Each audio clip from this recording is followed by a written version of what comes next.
जब भी प्रेम की बात होती है तो श्री कृष्ण राधा के प्रेम की मिसाल सबसे पहले आती है।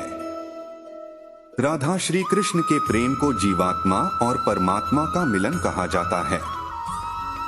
राधा श्री कृष्ण का बचपन का प्यार थी। श्री कृष्ण जब 8 साल के थे तब दोनों ने प्रेम की अनुभूति की। राधा श्री कृष्ण के दैवीय गुणों से परिचित थीं। उन्होंने जिंदगी भर अपने मन में प्रेम की स्मृतियों को बनाए रखा। यही उनके रिश्ते की सबसे बड़ी खूबसूरती है। कहा जाता है कि श्री कृष्ण को केवल 2 ही चीजें सबसे ज्यादा प्रिय थीं। ये दोनों चीजें भी आपस में एक दूसरे से गहराई से जुड़ी हुई थीं, बांसुरी और राधा। कृष्ण की बांसुरी की धुन ही थी जिससे राधा श्री कृष्ण की तरफ खिंची चली गई।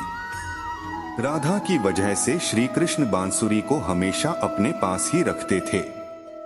भले ही श्री कृष्ण और राधा का मिलन नहीं हो सका, लेकिन उनकी बांसुरी उन्हें हमेशा एक सूत्र में बांधे रही।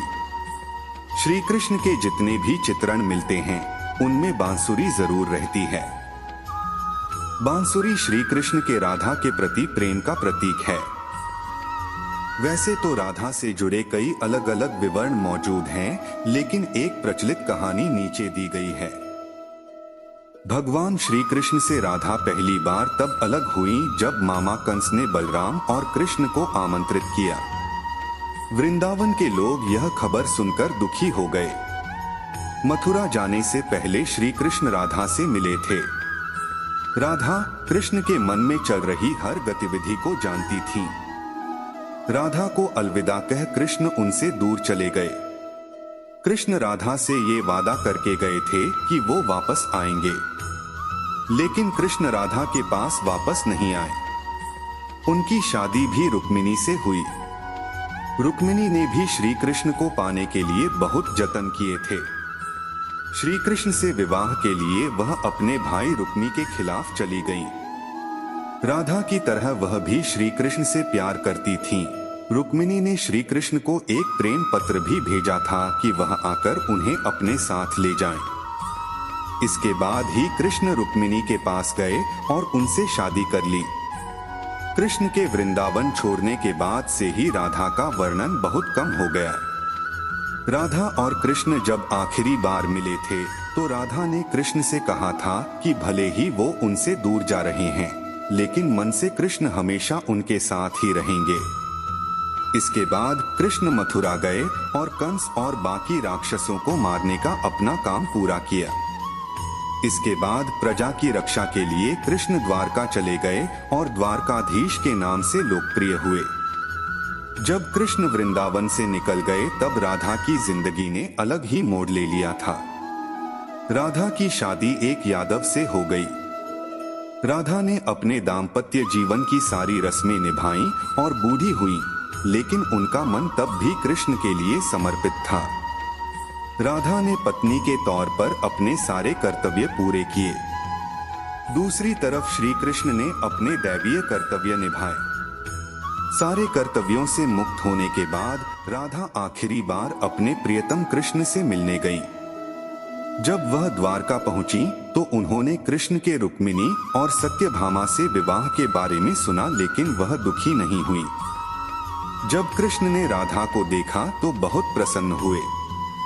दोनों संकेतों की भाषा में एक दूसरे से काफी देर तक बातें करते रहे। राधा जी को कान्हा की नगरी द्वारिका में कोई नहीं पहचानता था। राधा के अनुरोध पर कृष्ण ने उन्हें महल में एक देविका के रूप में नियुक्त किया। राधा दिन भर महल में रहती थीं और महल से जुड़े कार्य देखती थीं। मौका मिलते ही वह कृष्ण के दर्शन कर लेती थीं। लेकिन महल में राधा ने श्री कृष्ण के साथ पहले की तरह का आध्यात्मिक जुड़ाव महसूस नहीं कर पा रही थीं, इसलिए राधा ने महल से दूर जाना तय किया। उन्होंने सोचा कि वह दूर जाकर दोबारा श्री कृष्ण के साथ गहरा आत्मीय संबंध स्थापित कर पाएंगी। उन्हें नहीं पता था कि वह कहाँ जा रही हैं, लेकिन भगवान श्री कृष्ण जानते थे। धीरे धीरे समय बीता और राधा बिल्कुल अकेली और कमजोर हो गई। उस वक्त उन्हें भगवान श्री कृष्ण की आवश्यकता पड़ी। आखिरी समय में भगवान श्री कृष्ण उनके सामने आ गए। कृष्ण ने राधा से कहा कि वह उनसे कुछ मांगे, लेकिन राधा ने मना कर दिया। कृष्ण के दोबारा अनुरोध करने पर राधा ने कहा कि वह आखिरी बार उन्हें बांसुरी बजाते देखना चाहती हैं। श्री कृष्ण ने बांसुरी ली और बेहद सुरीली धुन में बजाने लगे।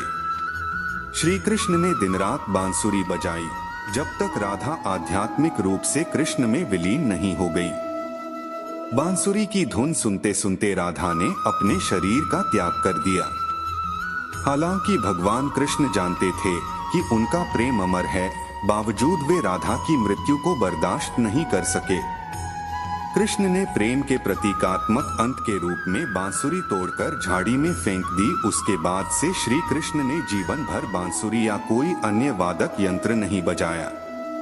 कहा जाता है कि जब द्वापर युग में नारायण ने श्री कृष्ण का जन्म लिया था, तब मां लक्ष्मी ने राधा रानी के रूप में जन्म लिया था, ताकि मृत्यु लोक में भी वे उनके साथ ही रहे।